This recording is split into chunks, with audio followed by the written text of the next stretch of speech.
Good morning po mga ka-farmer. Dito po ako ngayon sa likod bahay. Nagre-repair po kami nitong anak ko ng gagawin naming kulungan ng manok. Dati po itong rabbit cage. Kaya lang po tumigil na kami sa pagra-rabbit. Kaya po lalagyan po namin ng manok na paitlogin. Binabaklas po namin para ilipat po doon sa kabila, kasi po dito merong malapit na kapitbahay, baka po magreklamo dahil po yung mga manok na paitlogin ay maingay kapag nangingitlog na po sila. Kaya po ililipat namin doon sa kabila.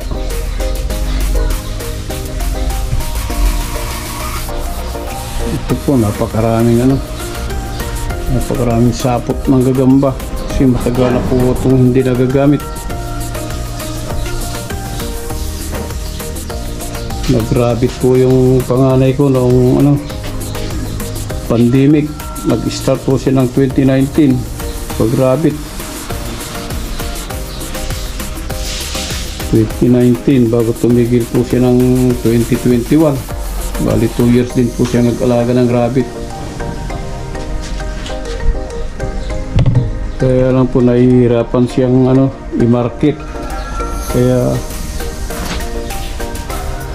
tumigil na lang.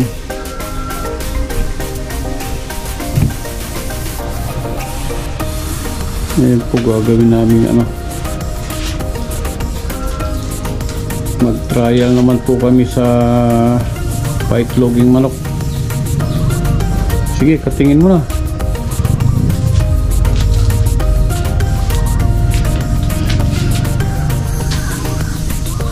May mga bahay po dito na dalawa sa likod, kaya po lilipat namin doon sa kabila dahil doon medyo malayo yung mga bahayan. Ito po nakadikit, baka po magreklamo sila kapag maingay.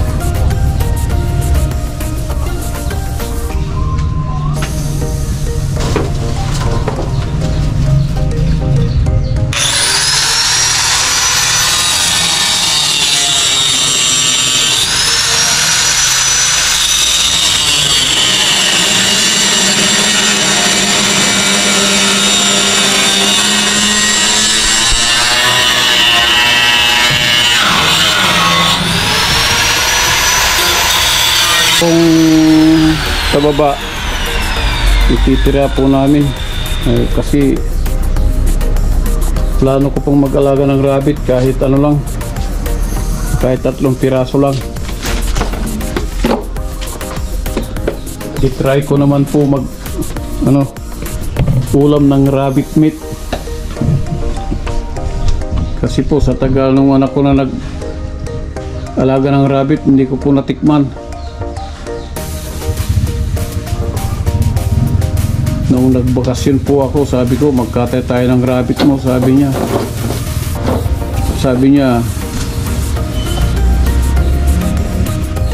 huwag po at mahal itong breed na mga ganito, sabi niya bibili lang po tayo ng pangkatay, sabi niya. Hindi na rin po nakabili.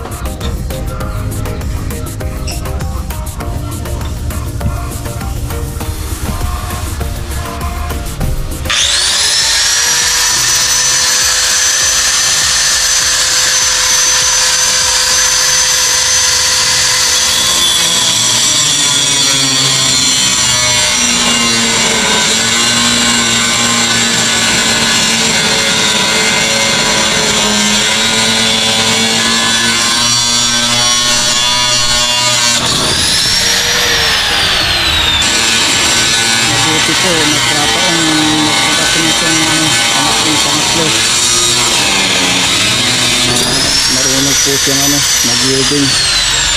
Saka marunong siyang mag-fabricate ng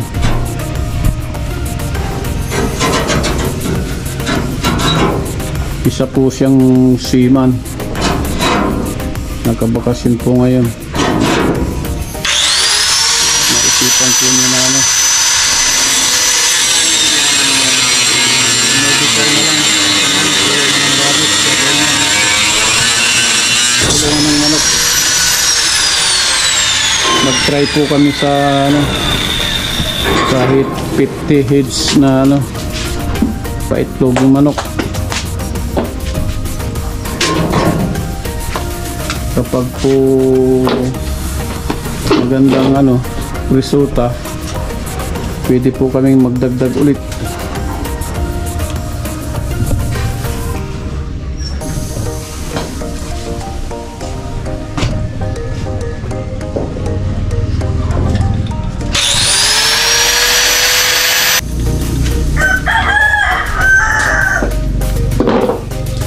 Matindi pagkakapit.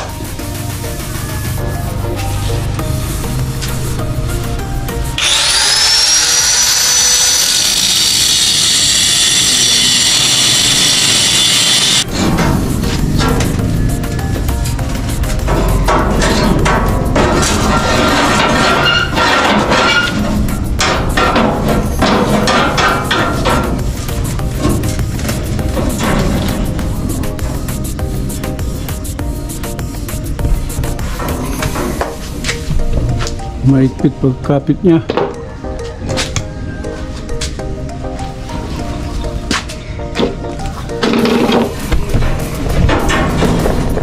Ayaw pa bumitaw.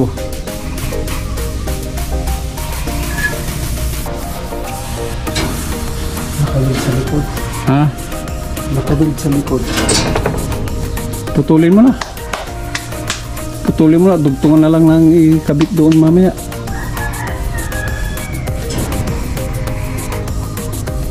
May nakawil sa likod, wala kang tungtungan, paano mo makukuha doon?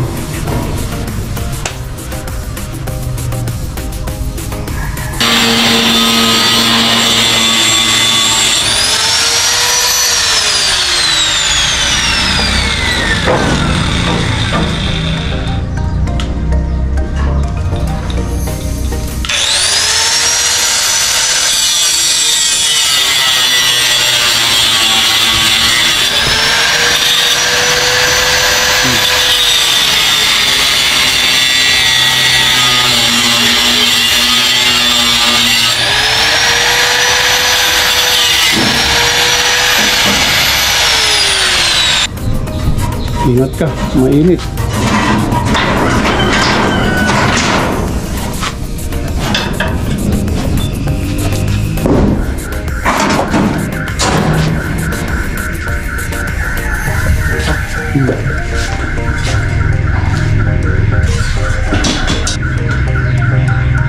Ito na po yung ginawa niyong mga pagkukulungan ng manok.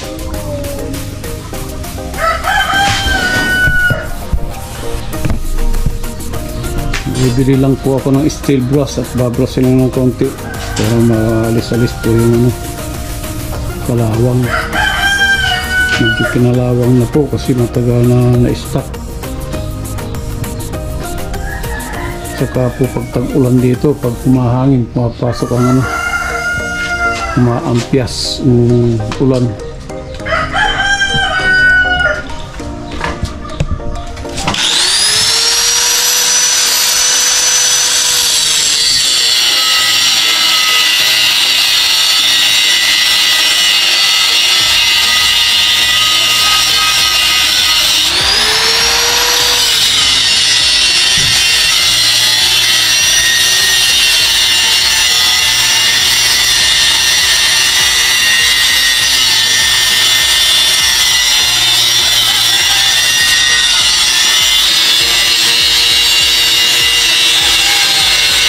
Yan na lang po ang gagamitin namin na pinaka-frame nitong gagawing kulungan ng manok para po hindi na bibili kasi po mahal din ang bakal ngayon. sayang din po ito. Pwede pa naman pong gamitin. Ito na lang po para hindi na bibili ng panibago. Kung makabili man po, konti na lang ang bibilin. Pang bracket na lang.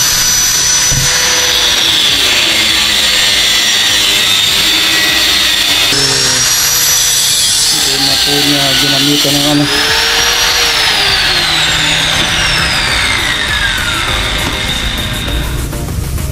Eyeglass lang po ang ginamit niya.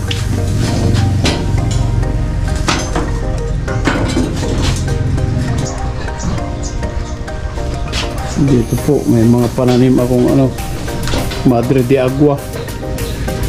Ito po yung ginigiling ko na ano, pinapakain ko sa manok. Pinahaluan ko po ng feeds.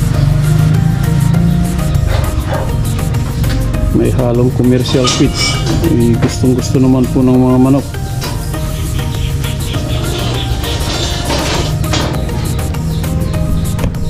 Kasi po pagka purong feeds ang ipapakain ano, mahal naman po yung commercial feeds.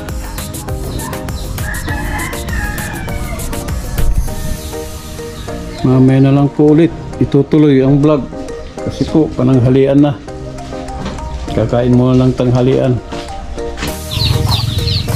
Mga kaparmer, itutuloy ko lang po yung vlog kong naputol kanina.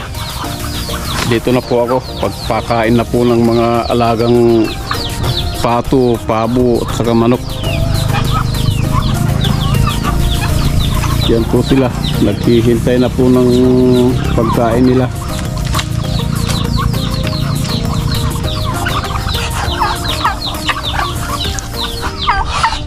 Papakain na po ako.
Tag-araw na po dito, hindi na po umuulan. Kaya po tumigil na yung gripo. Balik na naman po sa manual pumping. Dati po nag-pre-flow siya. Ngayon po ano na, dibomba na. Hindi na po tumutulo dahil hindi na po umuulan. Mainit na panahon.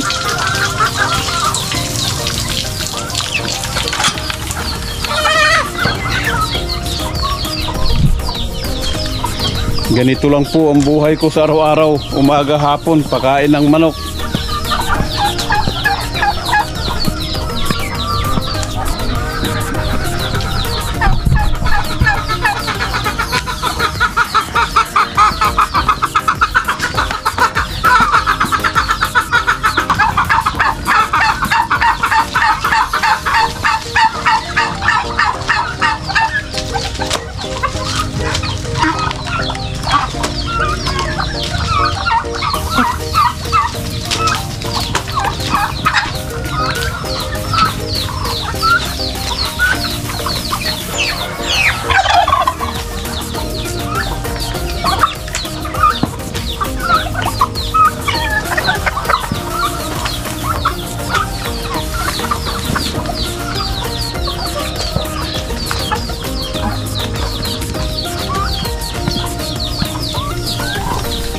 Yan po mga alaga ko. Pinapakain ko po giniling na damo at saka po commercial feeds. Saka po yung oregano. May tanim po akong oregano.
Yan po, pagpapakain ko, kailangan po kalat-kalat para makakain po lahat. Kasi po, pagka ilalagay lang sa isang area, kawawa naman po yung duwag. Saka yung mga maliliit na sisiw, hindi makakain. Kasi tutukain lang po sila ng malalaki. Kaya ganyan po ginagawa ko. Malalayo po pagitan. Para po hindi sila magtukaan na magtukaan.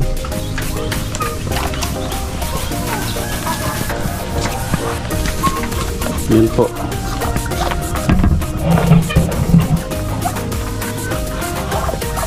Dito po mayroong isang pabo na naglilimlim. Oh, may lumabas na po na anak niya. May sisiw na po. Yan o.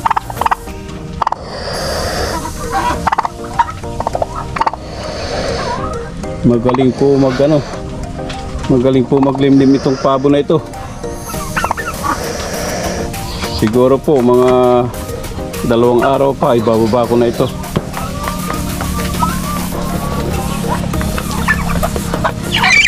Kasi po alam po nila hanggat mayroong hindi nila iiwanan yung itlog, hanggat alam po nila kung may sisiw o wala. Kaya hihintayin po na mabitak lahat, mabuksan lahat. Inaahing manok dito. May pasisiw po ako rito. Ano po siya? Mayroon po siyang 8 sisiw. Ikinulong ko po dahil pagka alpas po siya igagala niya ng igagala yung mga sisiw niya kung saan saan. Yan po mga matay. Kasi po pag napunta sa mga damuhan hindi na po makasunod sa kanya. Minsan po i-stack na doon yung sisiw. Malinis po ito, pwede po itong inumin dahil maraming tubo po yung ibinaon dito. Bali 4.5. Kaya po umabot po siya doon sa may level ng tubig sa ilalim na malinis. Iniinom po namin ito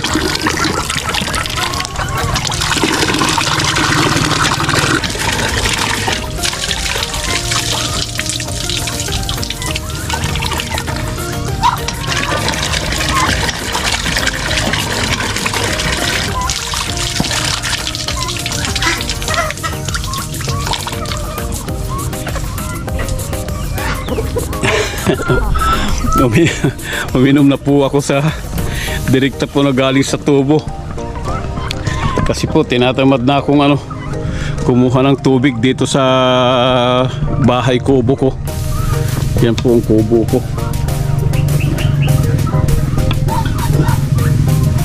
Yung panganay ko po ang natutulog dito. Kaya lang po nasa trabaho pa po siya. Mamayang gabi pa darating.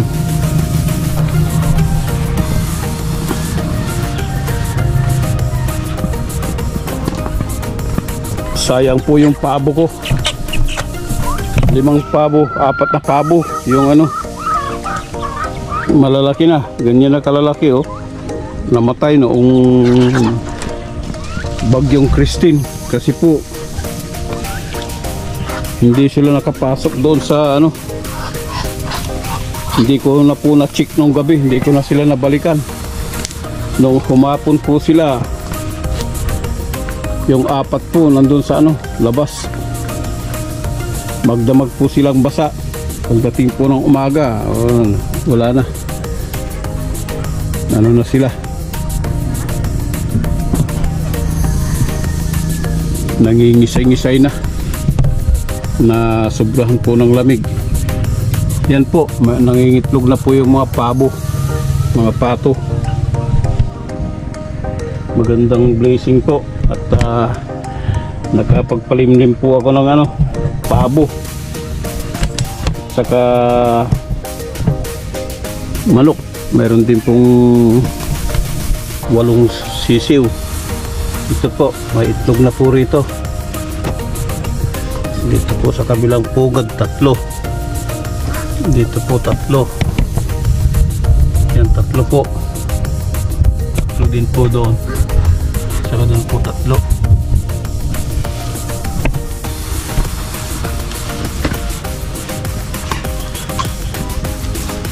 Saka dito po mayroong naglilimlim na pato.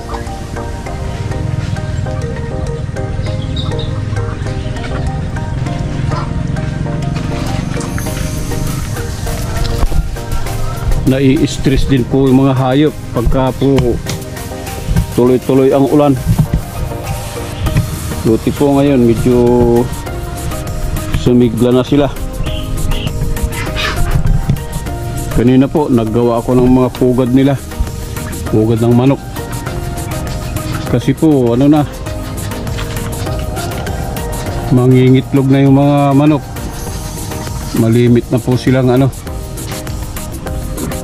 maliit na po silang sinasampahan ng mga rooster. Kaya po mga ilang araw lang po mangingitlog na sila. Ito po yung isang rooster ko. Tinali ko po dahil hahabulin niya ng hahabulin yung isa. Kawawa naman yung isa na ayaw lumaban.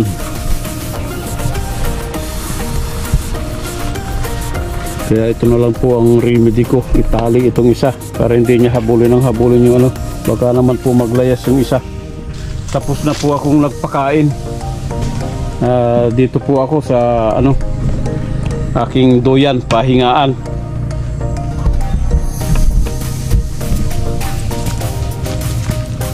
Yan po.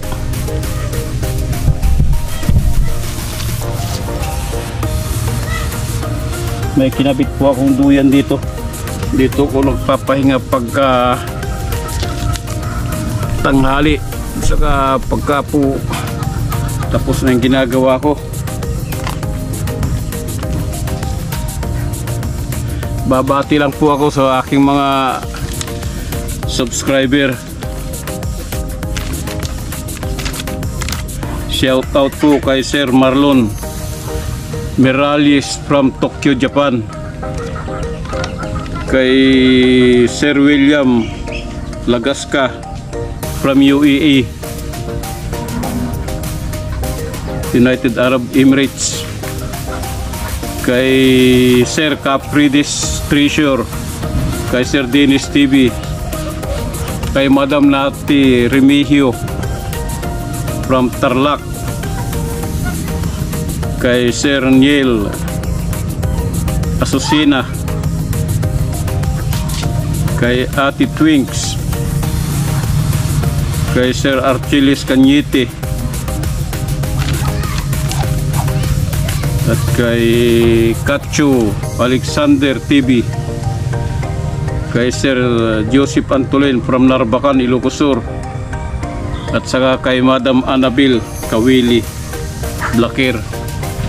Maraming salamat po mga kaparmer sa inyong mga suporta, at saka sa mga iba ko pong subscriber at follower. Maraming salamat po sa inyo. Hindi ko man po kayo kilala isa-isa. Maraming salamat po sa inyong pagsuporta. Happy farming po.